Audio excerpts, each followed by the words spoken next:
dhegaystayaal waa ayaanba ayaane maantana maan idinku jilbeebiyo dhambaalkii saxarla caamir dhambaal weeye naxdineed oo ay ii soo dawisay da'yarta soomaalida ee reer miyiga gabar ka mid ah gabar weeye ay gamuunada dhibaatooyinku dhinac walba ka asiibeen si aan aqoon cid gaar ah oo ay gamuunadaas u aanayso dhambaal weeye khaas ah oo aniga oo qura loogu talagalay asi aan goostay inaan dhagaystay adigana kuu soo gudbiyo kolkay ila noqotay inuu ku huseeyo dhambaal weeye eed sheegad oo la doonayo inaadan dhagaysan oo keliyahe aad wax ka qabato waa cabasho u baahan hiilkayga hiilkaaga iyo guud ahaan hiilka bulshadeenna dhambaal weeye ay saxarli soo qalin daraalaysay ha yeeshee ay hablo badan oo la da'ahi la qabaan la murugoonayaan oo la cabanayaan inaan dhibaatada la qaybsanno oo ka naxno oo qura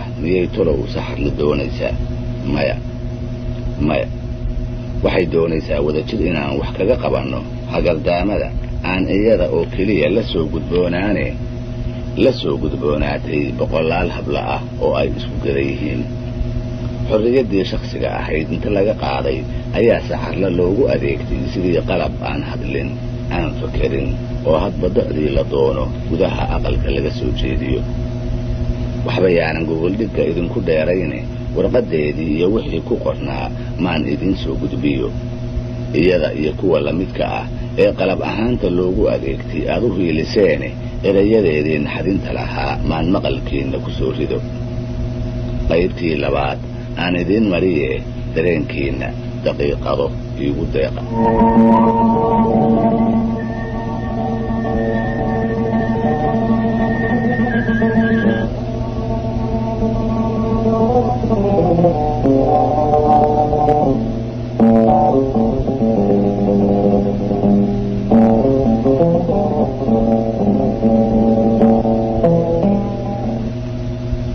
waxay saxarli tidhi heshiiskiisii loonaa ee aabbahay iyo guutaalo dhex maray macnihiisu muxuu tolow ahaa waxaa la igu xukumay inaan afadii guutaalo noqdo canabna ay afadii aabbahay noqoto saaxiib baannu ahayne waxaana lagu xukumay midiba inay tan kale aayo u noqoto kala fogaa saaxiibnimo iyo aayanimo dib looma dhigan wakhtina la iskama lubin ninba gabadhiisii ayuu fiidnimadii xoolihii oo aan soo xeroon u sheegay bal malee wixii dhacay annagoon is ogayn kuna tashan ayaannu bareerahaasi loon ku gacan sayray ha yeeshee diidmada hablaha yaryari sida la og yahay miyiga caku miyigee qiimo kuma leh sida uu ridiisa u bixin karo ayuu odayguna gabadhiisa u bixin karaa wax lala yaabana ma aha midda kale gabar kasta oo reer miyi ahi maya ayay tidhaahdaa marka hore oo in nin la siiyey loo sheego kadibna tajuub dartii way iska yeeshaa sidaas awgeedna diidmada habeenkaasi labada oday wax dhiilla ah ma gelin hooyaday iyo canab hooyadeedba markay warkii maqleen ayaa argagax ku dhacay oo masayr ay la madax wareereen mid waliba ninkeedii ayay wejiga u kaduuday oo haruubkii caanood u dhiibi weyday beri haddii la joogay ayay aabbahay iyo guutaale guddoonsadeen in labadii dumar ahayd la dhisto oo la aqalgeysto guutaale ayaa ra'yi soo jeediyey oo yidhi caamir si aan dadku ugu malayn inaannu gabdhaha isdhaafsannay oo aan naloo caayin aan midba mar dhisanno kalana dambaysiinno oo aniga marka hore gabadhaada ii dhis aabbahay durbadiiba hawraarsan iyo guddoon ayuu yidhi waa yaab mar walba guutaale ayaa talada keena mar walbana waa ka yeelaa aabbahay aqalkii la igeyn lahaa ayaa la asaasay oo udubada loo subkay ardaagiina loo dugsiiyey farta ayaa la igu fiiqay laakiin ma rumaysan inay dhab tahay oo anigoo aan oggolayn la idhex jiifin doono si degdeg ah si uu canab ugu helo wuxuu aabbahay guddoonsaday inuu guutaale degdeg iigu xereeyo diidmo maxay tari anigoo afarta adin la isku kaya xiray oo sidii fuusta maran lasii dilandilaynaayo ayaa aqalkii caku aqalkee la igu dhex tuuray. guutaale ayaa soo galay oo isoo dul joogsaday. aabbahay oo inuu imirjin doono ku dhaaranayaana ardaaga ayuu siiqa xanuun badan la fadhiyaa. waxay ahayd markii iigu horraysay oo aan aabbahay necbaado, waxayna ahayd markii iigu horraysay oo aan canab necbaado, maxaa yeelay haddii aysan jirin canab silicaani ima qabsadeen. malaha iyadana waa u dambaysaa ayaan hoos iska idhi. guutaale waa ila hadlaa, laakiin ma maqlayn. waxaan hoos kaga taahayey nabarradii iga soo gaaray jiididdii iyo siiqadii aabbahay oogadayda ku wada calaameeyey. dhowr beri haddaan sidaas ahaa oo xadhiggii i xanuujiyey ayaan codsaday in ikhtiyaarkayga aan guriga ku joogay xadhigga la iga furo. run baa la mooday, waana la iga furay. baf baan idhi oo aqalkii hooyaday gasada u fadhiistay. miskiinad hooyaday way ii soo hiilin lahayd, laakiin islaan reer miyi ahi maxaa tala ah oo ay aayaha carruurteeda ku yeelan kartaa? waa waxba. waan cararay. waa la iga daba yimid iyadoo la rabo in sidaydii hore la igu celiyo, laakiin markaan ma suuro gelin. walaalkay oo cara saabatay ayaa qadwaan la soo booday oo guutaale iyo aabbahay ugu dhaartay haddii aysan faraha iga qaadin inay geesa dhiig leh goobta kala tegi doonaan. dhexdoodii ayay ka willatay. aniguna dhex ku bari baan habeenkaa noqday.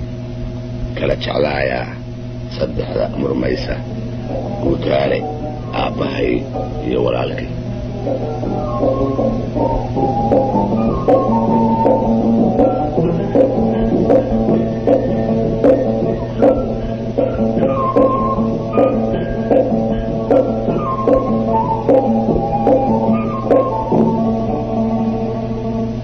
waxba yaanan warkugu daalinayn. maalintii xigtayba waano iyo sasabid ayaa la igu hayay. waxaan maya ahayn ayaa la iga waayay.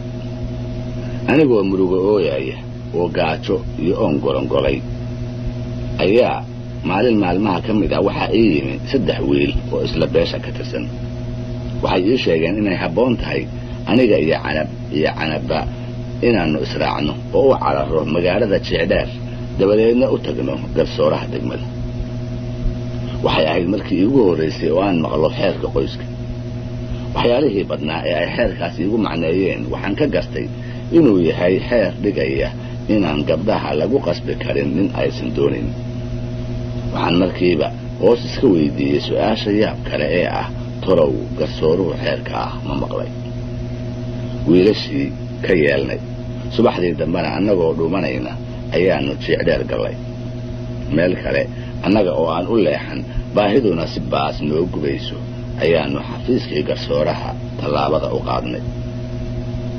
baahida waxaa noo dheerayd cabsi aan ka qabno sidaannu garsooraha ula hadli doonno. ma maxkamad baan naqaan? ma xafiis baannu camalkii garanaynaa?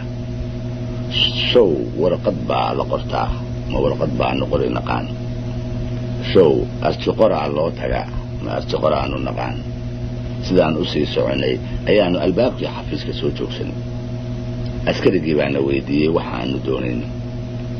annagoo ilmaynayna ayaannu si tifaftiran dacwaddayadii ugu sheegnay. ma aannu ogayn inaan askarigu shaqo ku lahayn arrintayada, laakiin eed kuma aannu lahayn. naxariistoon baannu ahayn. cidda aan ka helaynase ma aanan garanayn. askarigii isaga oo aanna gudbin ayuu garsoorihii u tanaagooday oo ku yidhi, sheekh, halkan waxaa taagan kuwa la yidhi waa la isdhaafsaday oo ooyay. hadalkii uu intaa raaciyey oo badnaa ma maqlayn, maxaa yeelay qalbiga iyo indhuhuba way ilmaynayeen. canab iyadu waa iga roonayd, maxaa yeelay xadhiggii iyo jajuubkii aan ilaa hadda soo maray lama soo marin.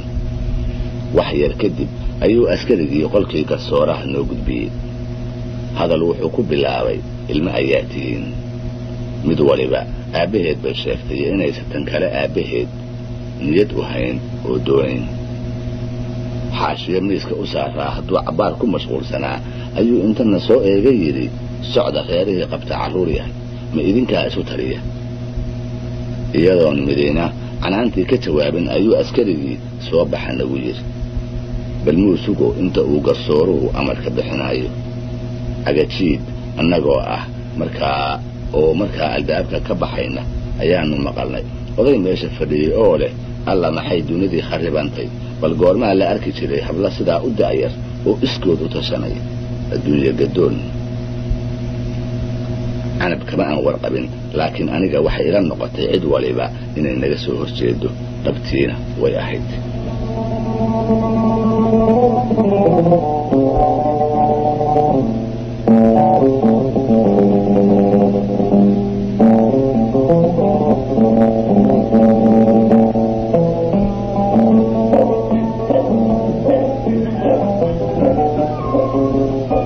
halkii aan ka soo baxsannay inaan ku noqonno iyo inaannu gaajo habsanno ayaa noo simantay ileen lama huraan waa cawska jiiraale beelbaastii ayaannu u carrownay habeennimadii kolkaan tagnay oo labadayadii midba hooyadeed ku agdhuumo isleedahay ayuu aabbahay si lama filaan ah xerada adhiga gadaalkeeda nooga soo horbaxay ma aanu ogayn in maanta oo idil ay labada odayna raadinayaan hul gacanta ugu jirtay ayuu isagoon ila hadlin isaar saaray markay ka jabtayna dharbaaxo iyo haraati ayuu dhulka ila dhigay waxay ahayd markii keli ahayd ee aan ka shakiyey inuu dhabtii aabbahay yahay anigoo siriiray ayuu xadhig 4 adin inta iiga xiray si qaab daran ii jiiday oo aqalkii sidaan jawaan maran ahayd igu dhex tuuray wax yar kadib baan indhaha kala qaaday mase guutaale ayaa idul taagay macidkuu ka soo dhacay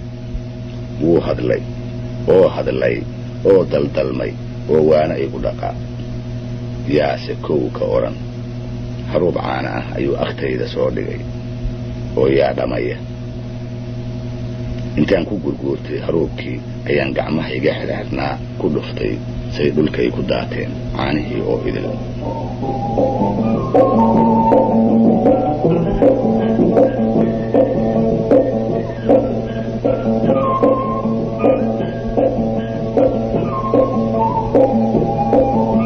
dhegaystayaal waxaa maanta intaa noogu idil barnaamijkeennii fanka iyo suugaanta oo aanu ku soo qaadnay sheekadii dhambaalkii saxarla qaybteedii 2.